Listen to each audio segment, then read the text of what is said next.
Qué forma de arrancar, ¿no? Eso de Colón cobrando la recompensa por ver tierra, cuando en realidad fue Rodrigo de Triana el primero. Sí, o esa imagen tan cruda que pinta Bartolomé de las Casas. Los españoles probando el filo de sus espadas en los indígenas. Uf. Detalles muy gráficos. Y bueno, precisamente de eso van nuestras fuentes de hoy. Son extractos de La otra historia de Estados Unidos de Howard Zinn. Exacto. Hoy vamos a explorar justo esas perspectivas que Zinn saca a la luz. Las de la gente que normalmente no tiene voz en los libros de historia, ¿no? Justo. Porque Zinn, digamos, le da una buena sacudida a esa imagen de Colón como héroe. Totalmente. Muestra el engaño por el dinero, cómo los arawak, este pueblo del Caribe, eran súper generosos al principio. Y la respuesta fue, bueno, violencia. Y esa obsesión europea por el oro que terminó en esclavitud y, pues, básicamente exterminio. Y fíjate que Las Casas, que estuvo ahí, lo confirma. Él describe a los nativos como gente pacífica y cuenta unas atrocidades espantosas. Sí, pero lo interesante es cómo Zinn critica a otros historiadores, como Morrison, que como que minimizan todo esto. Como si fuera un daño colateral del progreso. Algo así.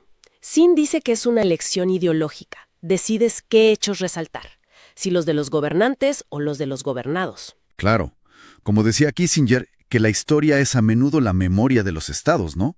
Enfocada en los de arriba. Exacto. Y esa misma mirada crítica Zinn la aplica a, bueno, a la esclavitud. Otro capítulo terrible. Uf, sí. Y Zinn no se anda con rodeos.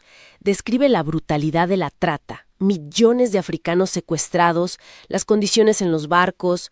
Menciona el Desire, el primer barco negrero de las colonias americanas. ¡Qué horror! Y habla de una pérdida humana gigantesca en África. Decenas de millones. Y cómo se construyó toda una jerarquía racial para justificarlo y mantener el control. Con castigos distintos según la raza, separando familias, o sea, un control psicológico brutal. Sí, pero Zinn siempre busca la otra cara, la resistencia. Claro, no todo era sumisión. Para nada. Las fugas eran constantes y hubo rebeliones importantes, como la de Bacon en Virginia.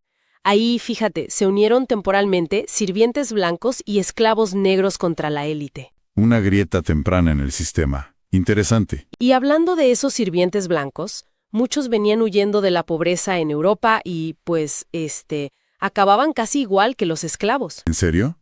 Comprados y vendidos, dice Zinn. Sí, la lucha de clases ya estaba ahí desde el inicio. Lo ves en las primeras huelgas, como las de las trabajadoras textiles de Lowell en los 1830. Hasta niños hicieron huelga. Y esa tensión entre ricos y pobres, pues se dispara en la Gilded Age, la Edad Dorada, ¿no? Exacto.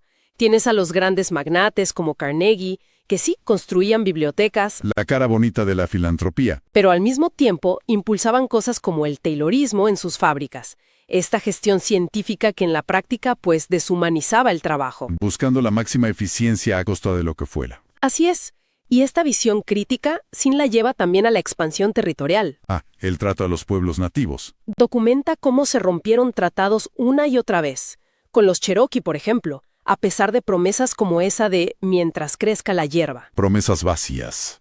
Y las políticas de Andrew Jackson. Devastadoras. Terrible. Y también cuestiona guerras como la de México-Estados Unidos. Sugiere que los motivos del presidente Polk eran más bien de expansión. Y rescata voces como la de Thoreau, que prefirió ir a la cárcel antes que pagar impuestos para esa guerra. Un acto de conciencia. Y el patrón, Zinn lo ve repetirse fuera. En Filipinas, después de la guerra con España. En la justificación de McKinley de civilizarlos y cristianizarlos. Sí, pero Zinn destapa el racismo y la brutalidad que hubo detrás. Órdenes como la de matar a todos los mayores de 10 años en algunas zonas. ¡Qué barbaridad! Hasta Mark Twain lo criticó duramente. Fue un crítico feroz, sí. Y luego Cuba. Ayudaron a sacar a los españoles, pero impusieron la enmienda Platt. Que en la práctica, ¿qué significaba? Pues básicamente que Estados Unidos se reservaba el derecho de intervenir en Cuba cuando quisiera, limitando su soberanía para proteger intereses americanos, claro. Frente a todo esto que Zinn describe, tanto control, tanta opresión, ¿dónde queda la gente? ¿La resistencia? Pues ese es el corazón del argumento de Zinn. Él se dedica a mostrar que la resistencia siempre estuvo ahí, constante. No solo casos aislados. No. Desde el movimiento abolicionista, con gente súper audaz como John Brown intentando iniciar una rebelión esclava, Hasta las mujeres luchando por estudiar o trabajar. como Elizabeth Blackwell, la primera médica. Exacto.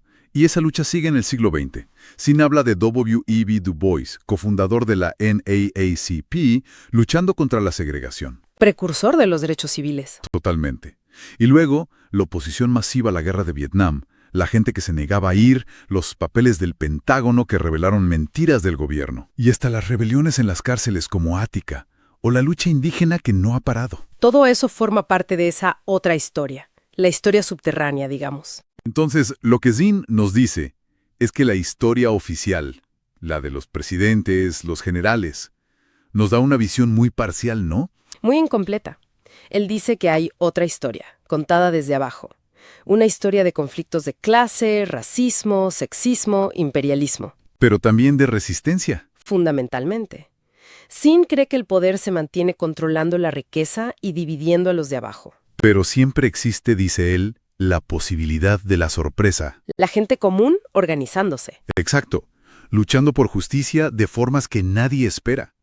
Este análisis de Zinn, la verdad, te obliga a repensar muchas cosas sobre el progreso, el poder y la historia misma de Estados Unidos. Nos muestra sus patrones de explotación, sí, pero también una capacidad de aguante increíble. Nos deja mucho en qué pensar. Y quizá para cerrar, una reflexión que se desprende de Zinn.